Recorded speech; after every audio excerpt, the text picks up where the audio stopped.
In September of the year 1811, a little boy arrived at the door of Aswarby Hall in the middle of Lincolnshire.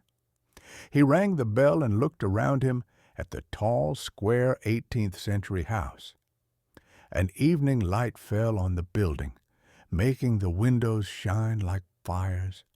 In front of the hall there was a park full of trees and a church with a clock. It all seemed very pleasant to the boy as he waited for someone to open the door.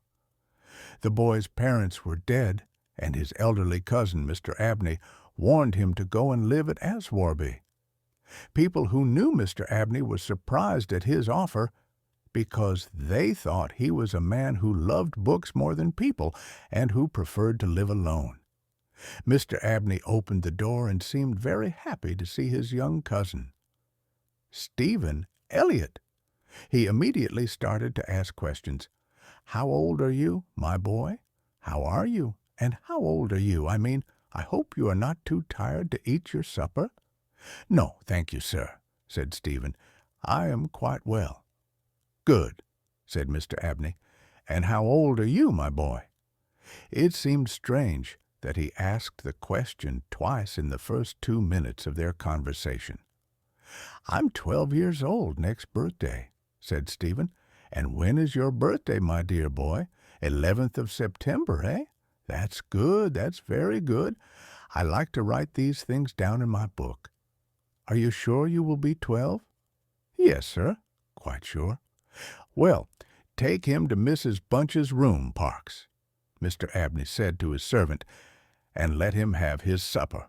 Mrs. Bunch was the friendliest person at Aswarby. Stephen felt comfortable with her, and they became good friends in a quarter of an hour. She was 55 years old and knew everything about the house and its neighborhood. She was quite willing to share this information with Stephen, and there were certainly many things about Aswarby Hall and Gardens that the boy wanted to ask her. One November evening, Stephen was sitting by the fire in Mrs. Bunch's room, thinking about his new home. "Is Mr. Abney a good man?" he suddenly asked. "Good? My child," said Mrs. Bunch, "he's the kindest man I've ever known.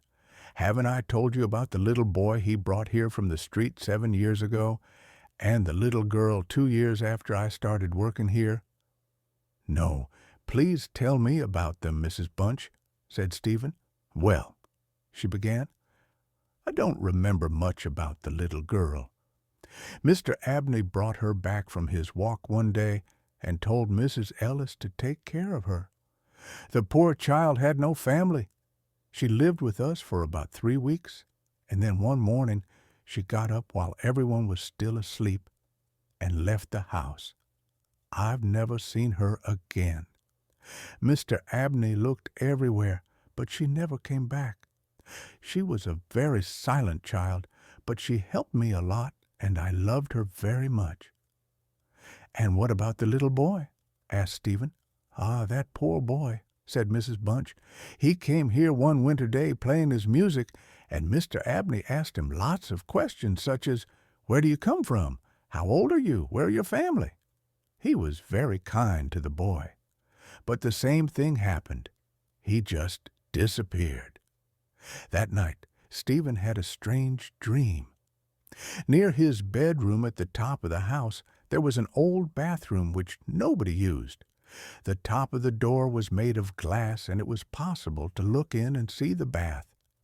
In his dream, Stephen looked through the glass and saw a body in the bath, a very thin, dusty body with a sad smile and the hands pressed over the heart. As Stephen looked, a terrible cry came from the lips, and the arms began to move.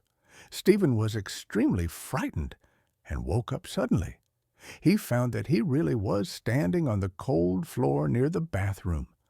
Bravely, he looked through the glass again to see if the body was really there. It was not. He went back to bed.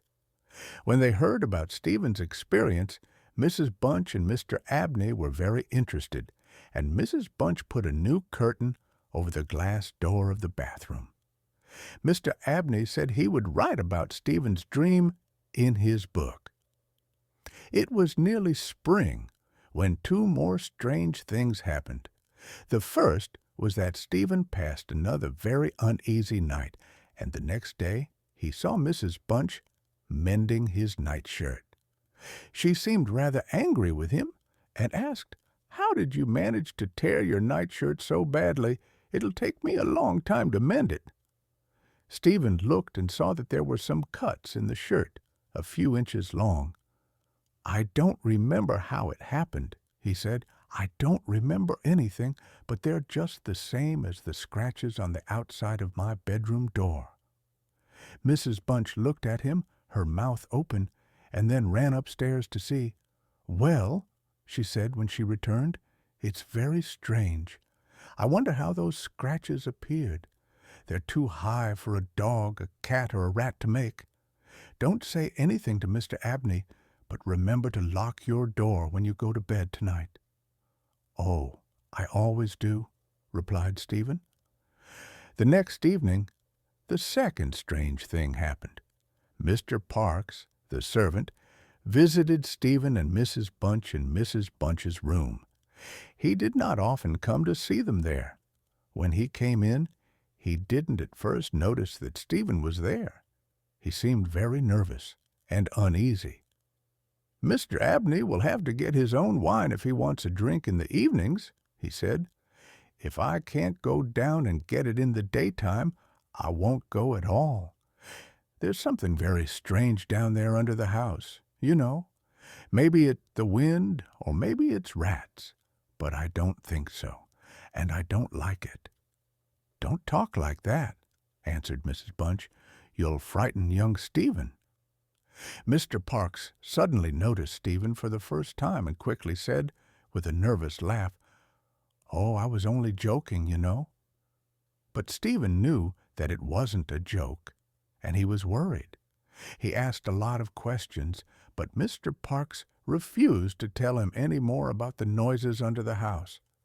It was now March 24th, 1812, a strange day, windy and noisy.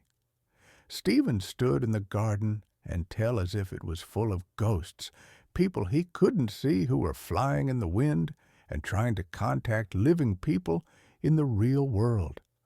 After lunch that day, Mr. Abney said, "Stephen, my boy, will you come to my library late tonight at 11 o'clock? I will be busy until then, but I want to show you something about your future life. Don't tell Mrs. Bunch or anyone else in the house. Just go to your room at the usual time." Stephen was excited. He could sit up until 11 o'clock. He looked in at the library door when he was on his way upstairs that evening, and he saw on the table a silver cup filled with red wine and an old piece of paper with words on it. At about 10 o'clock, Stephen was standing at the open window of his bedroom, looking out over the nighttime countryside. The wind was not so strong now, and there was a full moon. Suddenly, he heard some strange cries. Perhaps someone lost in the night, he thought, or water birds down on the lake in the park. The noises grew louder and came nearer the house. Then they stopped. But just as Stephen was about to close his window and continue reading his book, he saw two children standing outside under the dark trees, a boy and a girl. They stood together, looking up at his window.